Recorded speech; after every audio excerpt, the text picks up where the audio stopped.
ধরে চললে আমরা স্বাধীনতা অর্জন করতে পারতাম না।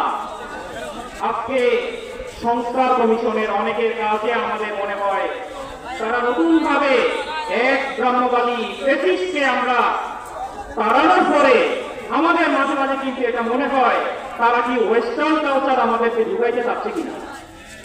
পৃথিবীর কোথাও যে নজির নেই, তারা পর্যায়ক্রমে আমাদেরকে প্রস্তাব করে 100 আসনে নারী প্রতিনিধিত্ব থাকবে, সেখানে শুধু নারীরাই নির্বাচন করবে, কিন্তু তাদের মাথায় এটা নাই যে এদেশের জনগণ কোন মহিলাকে রাষ্ট্রপ্রধান দেখতে চায় না।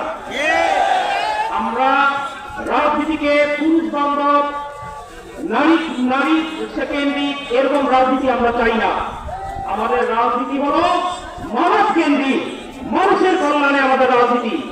এখানে নারী পুরুষের বিভাজন আমরা করি না, বরং নারী পুরুষের সকলের কল্যাণের জন্যই হলো আমাদের রাজনীতি। সুতরাং আমরা বলতে চাই, সংস্কারের নামে অযৌক্তিক অপ্রয়োজনীয় এসব বিষয়ে চাইনি লাভ করবেন না মেহরবানি করে। আমরা পরিষ্কার ভাষায় দাবি করতে চাই, প্রশাসনে আগে শুনতাম সরল বিশ্বাসে উনি কিছু ভুল করে ফেলেছেন। যারা আমাদের দেশে সরকারে বসে এরকম সরল দরল বিশ্বাসে আমাদের দেশকে গত 15 বছরে নয় 54 বছরে পিছিয়ে দিয়েছে, এরকম কোন রকমের ব্যক্তিদেরকে আমরা আর ক্ষমতায় দেখতে চাই না। আমরা পরিষ্কার ভাষায় বলতে চাই, এই বাংলাদেশে আগামীতে এমন নির্বাচন আমরা চাই যে 30% ভোটে বিজয়ী হয়ে আপনি 70% জুলুম নির্বাচন করবেন। এই নির্বাচন বাংলাদেশের এখন আর চায় না। আমরা পরিষ্কার বলতে চাই, সংখ্যানুপাতিক হারে যে নির্বাচন হবে সেই হারে আসন বরাদ্দ হবে। এতে যদি কেউ 51% কম পায় সে ক্ষমতায় আসতে পারবে না। কারো যদি একসাথে মিলিত হয়ে 51% ক্ষমতা হয় তাহলে তার সমস্যা কি? সংখ্যাগরিষ্ঠের মতেই তো সরকার তৈরি হলো।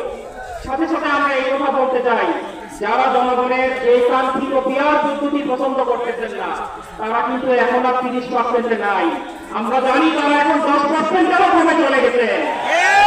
আগামীতে আজকে এই জনতার কাছ থেকে এই আহ্বানই সারা বিশ্বের কাছে, সারা বাংলাদেশের প্রত্যেকটি ঘরে ঘরে পৌঁছে দিতে চাই।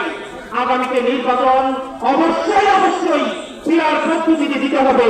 এছাড়া বাংলাদেশের জনগণ সেই জবাবদিহি আর প্রত্যেকটি সেই নির্বাচনকে আর বাংলাদেশের মানুষ কবুল করবে না।